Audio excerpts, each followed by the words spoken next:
Partido Obrero, está con nosotros el precandidato a intendente Claudio Del Plan por ese espacio y claro, estamos en la cuenta regresiva, lo decíamos recién, está bueno hablar con ellos para que nos cuenten sus propuestas y además una mirada general de lo que ha pasado en estos últimos días, teniendo en cuenta que Salta es la segunda más pobre en el país. Así estamos, ¿eh? ¿Cómo le va? Bienvenido, gracias por estar. Muy bien, gusto estar acá. Bueno, esta novedad digo que un poco ya la avisorábamos y que ya se viene hablando. Salta es una de las provincias más pobres en la Argentina.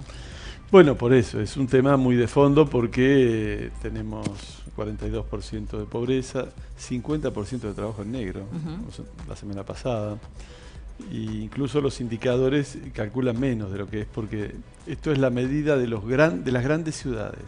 Es decir, aquí no está la pobreza del interior, que naturalmente es mayor. Todo el norte de la provincia es muchísimo más pobre que Salta Capital. Es decir, que los datos son terribles y además abarcan más severamente a la niñez. 52% promedio nacional de niños son pobres. Y el otro dato fuerte es que creció la indigencia y creció más aceleradamente, casi un 40% más. Y la indigencia es ya alguien que no puede resolver cuestiones alimentarias incluso. Sí. Entonces, bueno, esta es la gravedad de la situación. ¿Cómo llegamos acá? ¿Por qué llegamos acá? No, entiendo que no es tan solo por este gobierno nacional que ya está cumpliendo 4 años casi, viene ¿no? muy de atrás, pero de alguna manera los planteos de este gobierno nacional los acompañaron todos los representantes de las viejas formaciones políticas de este país. Es decir, Macri gobernó con los gobernadores justicialistas, con los que les votaron las leyes en el Congreso Nacional. Dijo que el mundo estaba abierto a las oportunidades de nuestro país, que iban a llover las inversiones extranjeras. Y aquí lo único que hubo es un proceso especulativo contra el país. Y a su vez, los que tienen poder en la Argentina siguieron fugando, es decir, hacen plata, hacen riqueza con el trabajo de los argentinos y se la llevan afuera. Entonces ahora tenemos la siguiente situación. Estos datos de pobreza y un dato enorme de endeudamiento del país, ¿no es cierto? Y al mismo tiempo, el dato de que se han fugado del país tanta plata como la que debemos. Sí. Es decir, que los capitalistas hacen plata aquí y se la llevan afuera. Está bien, pero y después son prestamistas del país. Claro. Entonces, ¿qué pasa? ¿Qué tiene que ver eso con la pobreza? Todo tiene que ver. Porque resulta que toda la economía nacional es como una gran aspiradora para reunir los fondos para poder pagar una deuda que es un fraude. Es una deuda que no ha venido a invertir en rutas, en caminos, en educación. Ha sido un proceso especulativo, entró por aquí y se fue por allí.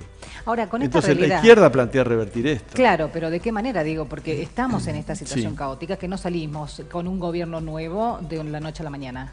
Bueno, ocurre lo siguiente, aquel gobierno que acepte este fraude de la deuda, que no investigue lo que pasó con este endeudamiento, e incluso que no investigue que muchos de los acreedores son empresarios argentinos que se convirtieron en verdugos de su propio pueblo. Cualquier gobierno que se niegue a abrir esta caja de Pandora y ver lo que hay adentro, no va a poder dar solución al pueblo argentino.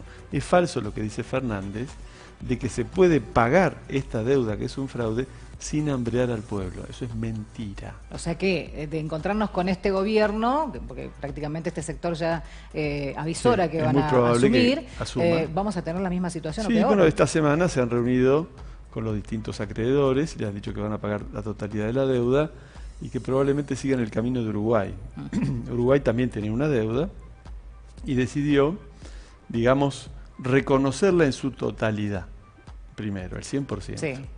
En segundo lugar, decidió posponer algunos tiempos de los pagos, pero en tercer lugar le pidieron que haga un gran ajuste fiscal.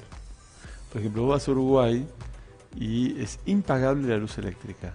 Si en Argentina estamos en el mismo gritamos, camino, claro. No, mucho mayor.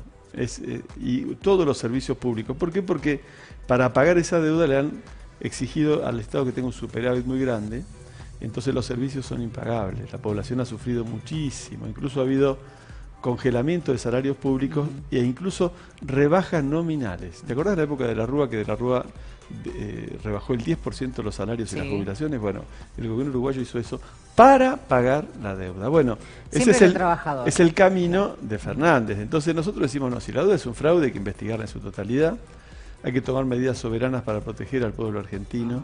La crisis no la tiene que pagar el trabajador, que no es el que la ha generado. Y en esta elección, aquel que no habla de qué lado se ubica sobre quién debe pagar la crisis, simplemente o es un ignorante o es un charlatán. Ahora, vamos a lo local, ¿no? Sí. Y usted es precandidato a intendente, ¿no? ¿Cuál Sí, es sí. la posición, teniendo en cuenta algunos informes que se conocieron a nivel nacional, hablando puntualmente de la actual gestión en el municipio de Salta? Y bueno, la ciudad de Salta como conglomerado urbano es de las peores a nivel país. La que tiene más trabajo negro de toda la Argentina, por ejemplo. El año pasado cerraron 300 comercios. Entonces está muy golpeada por la política nacional y hemos tenido un hombre que ha sido un representante de esa política nacional. Por eso no ha podido defender a Salta de esta situación. En una etapa tan crítica nosotros decimos que viejas batallas que venimos dando, no que venimos a plantear ahora, sino que venimos dando desde hace muchos años, en relación a las contratistas del Estado de la municipalidad, en donde nosotros hemos dicho, es incompatible con el interés de los vecinos sostener este contrato con Agrotécnica Fueguina, porque se lleva casi 3 millones de pesos diarios y porque además tiene un servicio que está contaminando las napas urbanas porque es pésima la disposición final de los residuos. Fuimos a la justicia por este tema. El año que viene se vence. Entonces el intendente que asuma, cualquiera que asuma, va a tener que decidir qué hace con el sistema de recolección de residuos. Entonces nosotros planteamos claramente que esto se tiene que recuperar como un servicio público. Vamos a bajar drásticamente los costos de este servicio, a mejorar la calidad ambiental. Y lo mismo hay que hacer con las empresas constructoras. El municipio está vaciado para favorecer las empresas constructoras privadas que cobran muchísimo más caro el metro de pavimento y cada una de las obras que lo que podría costar hacerlo por administración. ¿Eso es corrupción?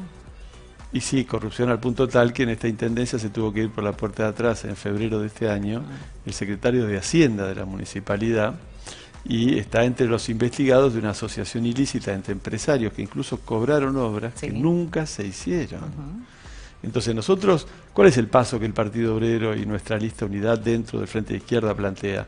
Hay que cortar la trenza de funcionarios y empresarios que ha ido vaciando la capacidad de la municipalidad de ofrecer una salida.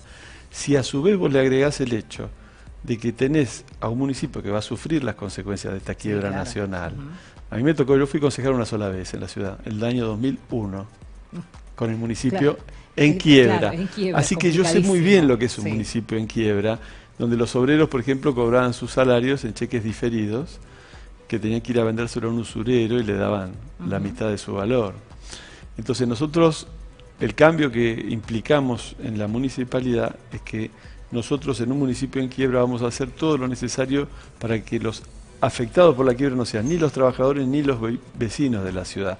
Cortando esta trenza de este parasitismo empresario, de esta relación muchas veces corrupta de empresarios y funcionarios, podemos tener otras chances de que tengamos un municipio que gobierne en nombre del interés general y no en nombre de alguna camarilla gobernante y de algún grupito empresario, incluso de empresas fantasmas, que se las inventa para hacer negocios con la municipalidad. Así es, bueno, pasa lamentablemente a ser conocido a través de algunas declaraciones, las denuncias, bueno... si nosotros llegamos al Poder Municipal, te puedo asegurar que vamos a poner todo sobre la mesa y tendrán que ir presos los que tengan que ir presos. Perfecto, sin dudas. Contundente.